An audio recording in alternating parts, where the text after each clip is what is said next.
কেউ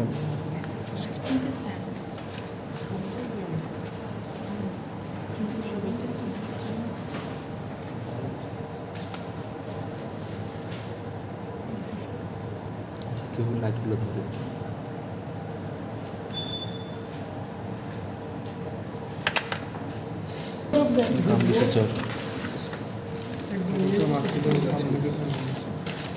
তাহলে সেরোসাতে ঢুকাচ্ছি।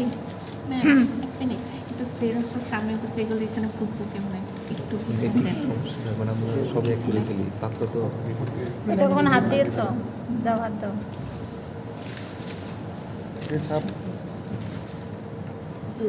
দেখো সে অনেক পাতলা একটা স্ট্রাকচার, অনেক পাতলা না, অনেক থিন। এখন কথা হচ্ছে এই যে যে লেয়ারটা দেখতে পাচ্ছ, এই যে এই থিকনেসটা, এইটার মধ্যে 4টা লেয়ার আছে। এই যে যেটা উপরে দেখতে পাচ্ছ এটা তোমার সেরোসা, আর যেটা পেছনে ভেতরে দেখতে পাচ্ছ এটা তোমার মিউকোসা। এটা দুইটার মাঝখানে যা আছে তাই হচ্ছে সাবমিউকোসার মাসকুলারিস। ওটা ল্যাম্বার্ট যখন শিখেছো তখন কিভাবে শিখেছো? ওই মাঝে মাঝে একই রকম। এটা তোমাদের হচ্ছে মানে প্র্যাকটিস করতে করতে তুমি এটা বুঝতে পারবা। ঠিক আছে, হাতে প্র্যাকটিস করোনি কেন? হাতের দেওয়ার ফিলিংস, ঠিক আছে, এটা হচ্ছে হাতের ফিলিংস ছাড়া আসলে বোঝানো মুশকিল। তবে এটা সেরোসা, ওটা মিউকোসা, মাঝখানে দুটো লেয়ার হচ্ছে সাবমিউকোসা মাসকুলারিস।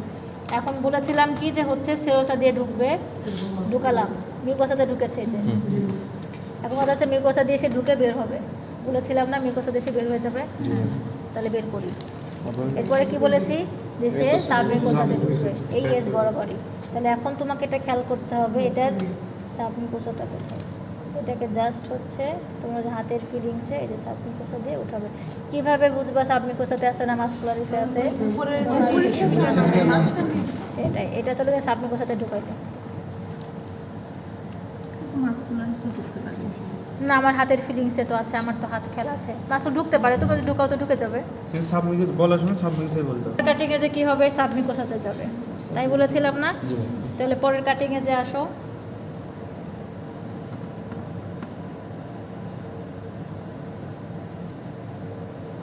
সাবমিউকোসা দিয়ে উঠেছে সে, এটাকে দিতে বের হয় নাই। যে ডিপ স্ট্রাকচার মনে হচ্ছে, দ্যাট মিনস সাবমিউকোসাতেই তার থাকার কথা।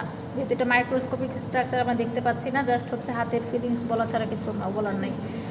তো এখানে হচ্ছে এবার কি বলেছিলাম, সাবমিউকোসা দিয়ে বের হয়ে এবার সে মিউকোসা দিয়ে বের হবে।